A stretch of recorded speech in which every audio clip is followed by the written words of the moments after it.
It's 20 minutes after the hour, 3 o'clock, and you are watching the Saturday edition of Today. 4 Cape Independence parties have signed a memorandum of understanding to advance their plans for an independent Western Cape.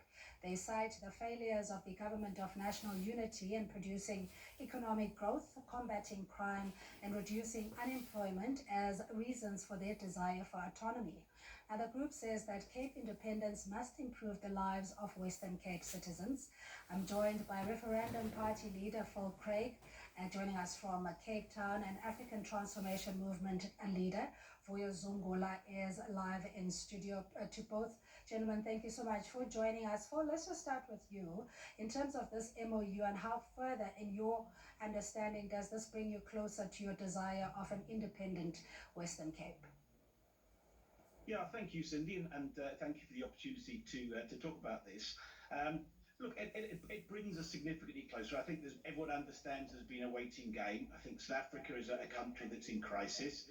Many people thought that the GNU was a solution that could address these issues. Let's address the other key issues: economic growth, joblessness or unemployment, and crime. It's now quite clear that there are no solutions at a national level for South Africa. These problems are going to move forward.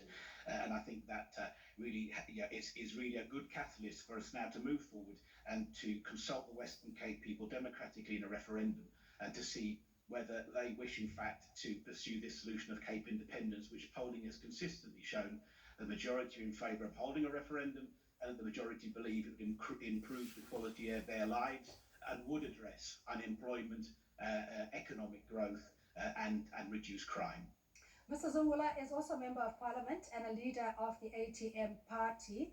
And just to explain from a process that a potential Western Cape or independent Western Cape is likely to take, there probably is going to be consultation required, amendments or white paper, etc. How does it then materialize if we were to jump the gun and get to that conclusion? It's not going to materialize, firstly, because Philip Craig is not a South African citizen. He's a permanent resident of the country. And in any self-respecting country, he should have been deported because he's sowing divisions in the country. And it's funny how he comes all the way from Britain to come and try and divide South Africa, want to impose his political ideas on what South Africa should be, undermining the will of native South Africans who in the Western Cape have never said they want to be separated from our country.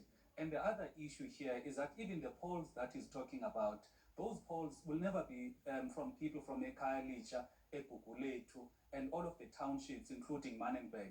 It will be people who are in the affluent areas of Cape Town, people who have citizenship by colonization. So in our view, this is a misplaced call. Instead, we want to encourage Mr. Philip Craig to go back to Britain and solve the issues of Britain. We don't find South Africans wanting to impose their own ideas on what Britain should be, so he must learn to respect South Africa. And Philip, you are on record having answered. I know that particularly on social media, there's been backlash around the idea of an independent Western Cape. But just clarify, you say that you have legal status and the Constitution also provides for you to then pursue this particular agenda. Yeah, look, absolutely. So we mustn't get sidetracked in people's political agenda, and a lot of things that Vuyo said there are absolute nonsense, but they're not even worth commenting on. The point is that all people have a right to self-determination. That's in the South African Constitution, Section 235. It's in international charters of international law that South Africa has signed. The Western Cape people exist. They're established in the Constitution, and the right to hold referendums is established in the Constitution. And this whole notion of who we ask and who we don't ask is crazy. And I think perhaps Vuyo misunderstands what a referendum is. A referendum is asking every single person in the Western Cape, every registered voter, whether or not they wish Cape independence to happen or they wish to remain a part of South Africa. So this is purely a democratic and peaceful process as envisaged in international law, as allowed for in the South African Constitution, and it's purely democratic. It's got nothing to do with what I or any other individual want. Yeah, there are 3.2 million registered voters in the Western Cape, and it's about asking those 3.2 million people and abiding by the will of the majority of those people, because we have to recognise that those people, for 31 years, the majority, have never voted for the ANC government. They've never been governed according to their democratic will. So these things that are happening to them, this lack of growth, this high unemployment and this chronic crime are problems that are being inflicted upon them by voters of the rest of South Africa because they voted for a different government to the government that we've got. So what does Cape Independence do? It puts the Western Cape people democratically in control of their own destiny, allows them to have a solution to these problems, which South Africa hasn't got a solution to. And it's democratic. All right, just in the interest of time, Philip, just break it down. So if you're saying that the problems that the Western Cape is experiencing is largely because you have to vote at a national level, provincial, local level. So are you proposing there's going to be a different political landscape or configuration in the Western Cape if, and Vuyo hears of the idea that it will never happen, the Western Cape independence is granted? Look, absolutely, and very simplistically, the Western Cape currently has a provincial parliament, and that provincial parliament will become the national parliament.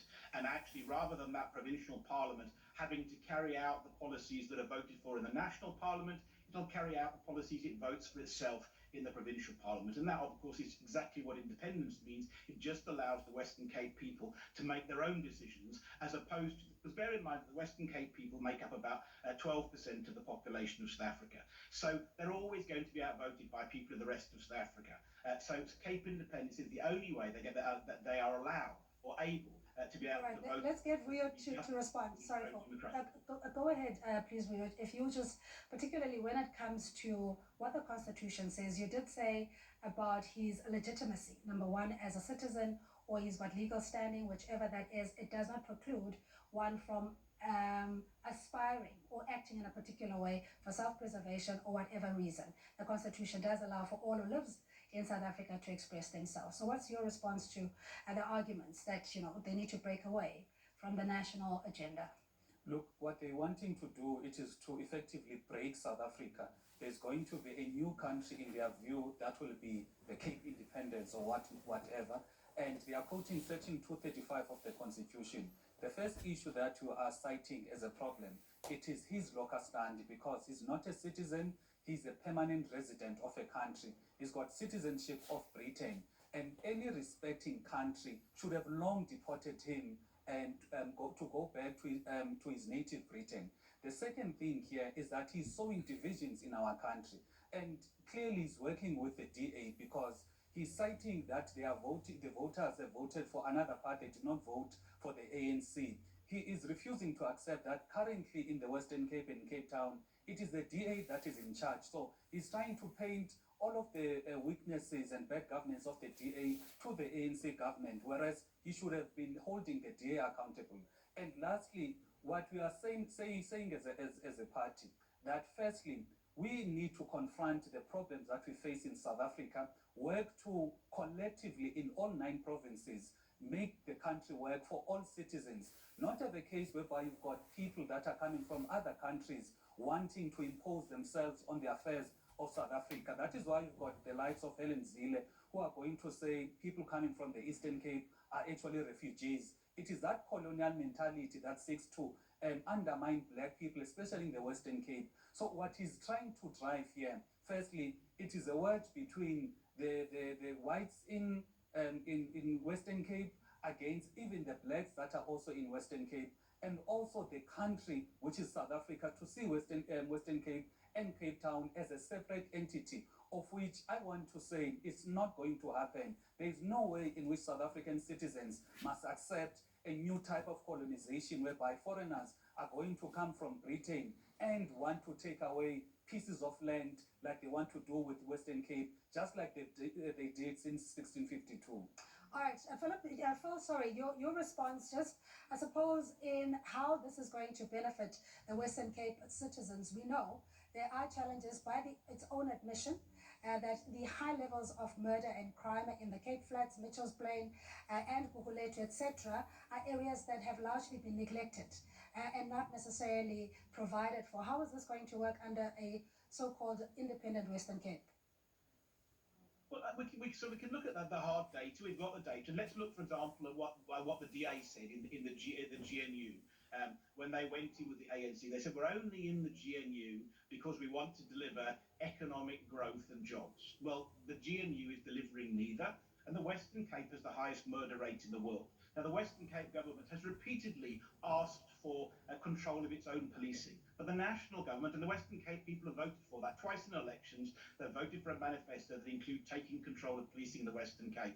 But the national government habitually refuses to allow policing. So we've got the worst crime, worst murder rate in the world in the Western Cape, and we've got the national government literally stopping the Western Cape from tackling that problem in the way that it wants to tackle it, even though the Western Cape people have voted for that solution. And it's all sorts of these issues. And what will happen is in an independent Western Cape, there will be far lower unemployment, far higher economic growth, far lower crime, and everybody will have a far better and higher standard of living because we'll be governed according to sensible economic policies, and we'll be better governed than we are in South Africa, and that will lead to a better life for all the people of the Western Cape, of all races. I want to talk about the international interest in what and the DA have called for the Western Cape, saying that the US is on board, Europe, etc. And we understand the legacy of colonialism and the settlers coming in, why that would be an allegiance. But how problematic is that for you? Just in the interest of time, briefly, what are the blind spots or potential threats to sovereignty and unity in the country? They are clearly undermining South African citizens, especially the native citizens, because if they are going to be talking about the US, Britain being in support of Cape Independence, but they're not talking to people from Khayelitsha, they're not talking to people from eNCA, eGugulethu. And what's clearly problematic, even now, you've got the so-called digital nomads who are clearly pushing away native South Africans or the new middle class from entering into some spaces because they're increasing their rent prices and prices of amenities. So this is part of a bigger ploy to actually move the Cape and the Western Cape away from native South Africans. That is why they're making it very difficult for native South Africans, firstly, to afford living in Cape Town and also to exist in Cape Town. So in that regard, from our side, he must just go back to Britain and let the people of South Africa, especially the native people who reside in Khayelitsha, eNCA, eGugulethu, determine their future as espoused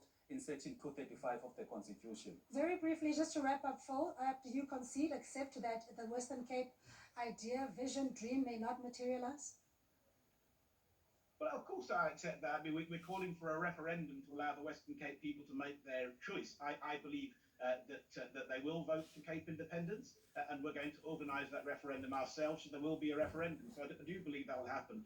But it's interesting, Voyo's stuck in the past. It's fascinating. For him, he's not got past this race. He's talking about natives and different colours, and he keeps inferring, of course, we're talking to all the people of the Western Cape. And here we are, we're talking about the Western Cape people in all of their diversity. We want to get away from non-racialism, and there's constant reference to race. And Voyo's stuck in the past. And the frightening thing is, he hasn't even mentioned the so-called coloured people, who are the largest ethnic group in the Western Cape. And ironically, in our part of the world, they are the indigenous people. So I mean, it's just nonsensical. But we're talking about all of the Western Cape people, and Voyo needs to catch a wake up. We're past apartheid now. It's about creating jobs and a better life for all the people of the Western Cape, whatever colour they are. Yeah, and I know you're itching to respond, but we literally are out of time. I need to thank you both, and hopefully we'll have another opportunity to engage. That is Phil Craig, the co-founder of Cape Independence Advocacy Group and leader of the Referendum Party. Voyo Zungula is the African Transformation Movement leader, joining us in studio. Share your thoughts on the independence of the Western Cape on our social media platforms. Let's recap our top stories this half hour.